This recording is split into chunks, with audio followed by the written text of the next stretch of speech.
Ipinahagi naman ng DOH ang testing para po sa Mpox ay libre po sa mga ospital ng gobyerno.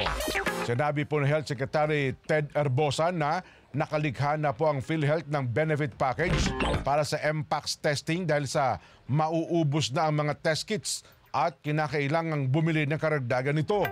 Nilinaw din po ni Herbosa na hindi maaring makuha ang virus sa pamamagitan lamang ng minimal skin contact sa mataong lugar o mga sakay ng tren.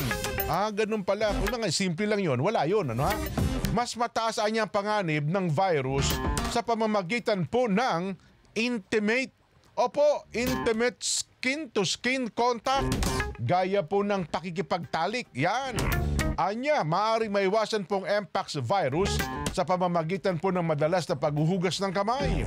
Karaniwan daw pong sintomas ng Mpox ay kinabibilangan ng skin rash, lagnat, sakit ng ulo at katawan at mahinang enerhiya.